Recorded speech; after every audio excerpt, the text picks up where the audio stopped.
Greetings, church. Today is Tuesday, October 20th, 2020, and I'm just coming out of the Southwest 1st Avenue and Southwest Madison post office.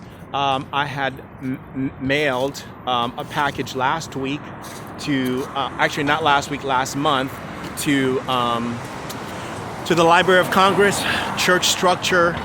And I had accidentally read the wrong tracking number, and so I called them to verify the tracking number, and they were like, "Well, the number you're giving to me does not come up on the system." So when I went back and looked over the receipt, it was the wrong one. It wasn't what they circled, but it was what was directly under all the information that you usually have. As to prices and that sort of thing, and so I did find it, and the work half completed, incomplete. All my work was delivered at 11:02 a.m. In Washington D.C. Apparently, it went to the mail room or it went to the front desk. I'm not exactly sure. So, hooray!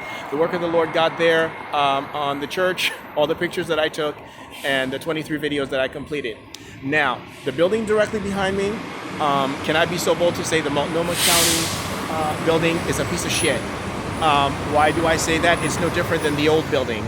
I went last week, remember I told you I was going to, I called the district attorney's office. I spoke to a woman named Emily. I went up to the 5th floor. They wouldn't allow me into the lobby because of COVID. So I called the 503-988-3152 or 62 number, spoke to the receptionist. She connected me to Victims Advocate office, spoke to the woman there, and she says, well, okay, I'll take your information and see if I can get you in contact with someone that could help your situation, which is what they do every single time. She's like, okay, I'll get an advocate for you. Which is what they said last time, the time before, the year before, 2 years ago, 5 years ago, 8 years ago, 9 years ago, when they were in the other building. They just moved here this year. So from a bullshit building to a new bullshit building, an even bigger one. And this one is really nice too, the way it is on the inside. So afterwards, from the 5th floor, I went up to the 17th floor, used the bathroom, took a couple pictures, terrible pictures.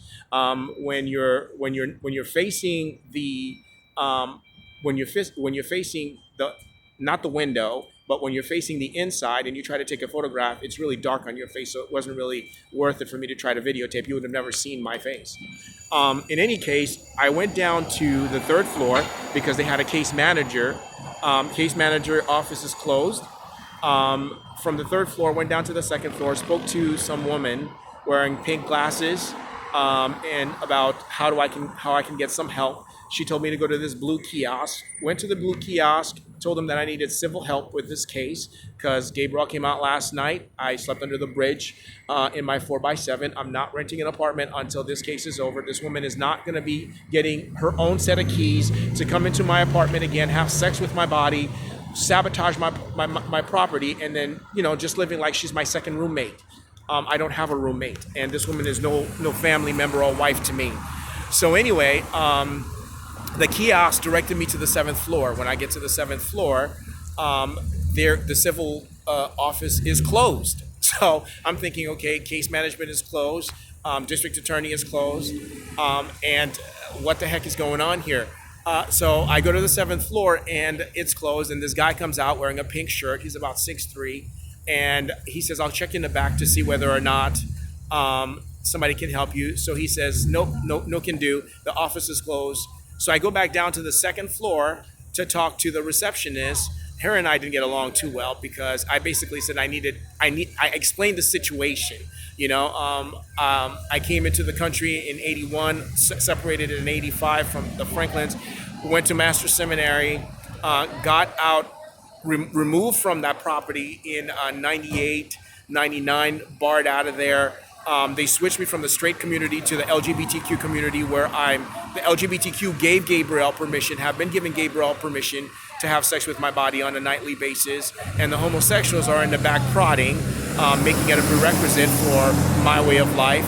And she kind of got pissed off at the fact that I even brought it up. She didn't really assist or help. She wanted me out of her face. She's like, "Well, I'm family law. There's nothing I could do here." I mean, in the short version, it's like, "Get out of our building." We don't want to help you. So I asked her, "Well, where can I go? Where can I get an advocate for it international?" I said, "I'm not a European, and I'm not African American, but I'm a foreigner, a naturalized who needs help with this situation."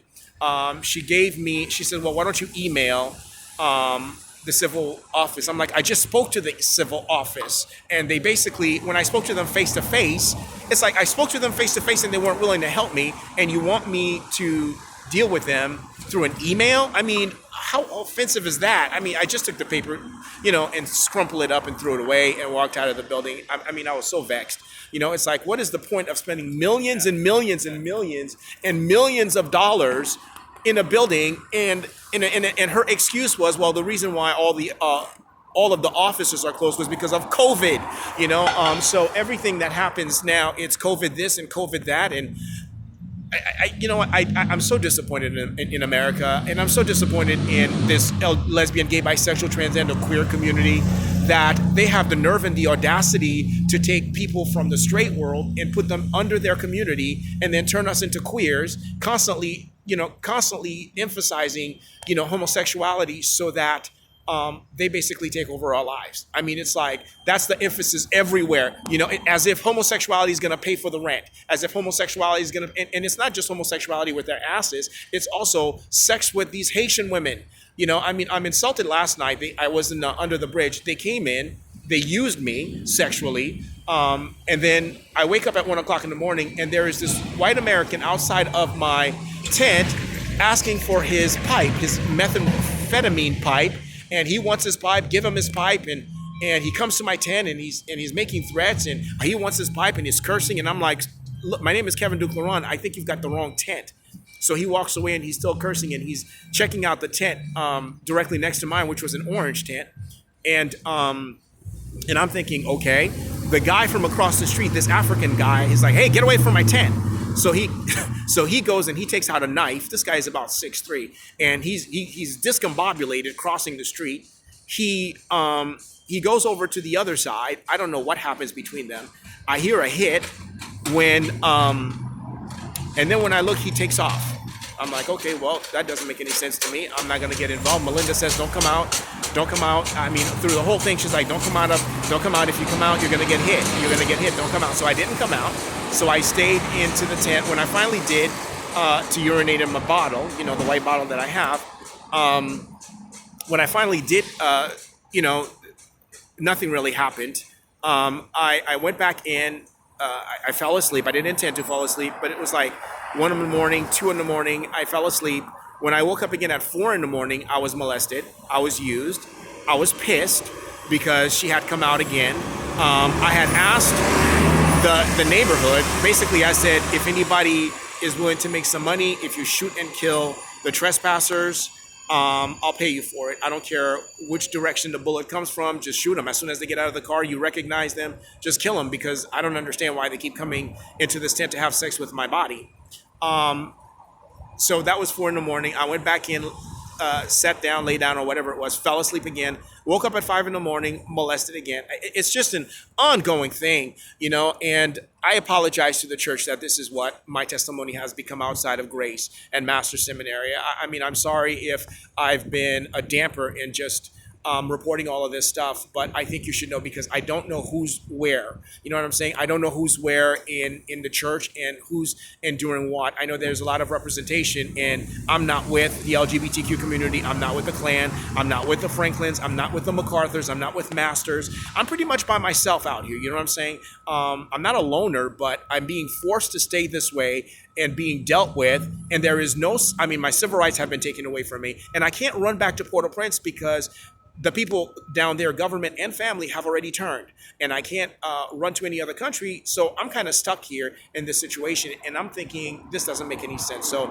if you would remember me in your prayers, I'd really appreciate it. Bring this up to God, those of you who are spiritually minded, and see if the Lord will give you some kind of I don't know, anything, insight. Anyway, I'm going to go now and pray that God will continue to bless.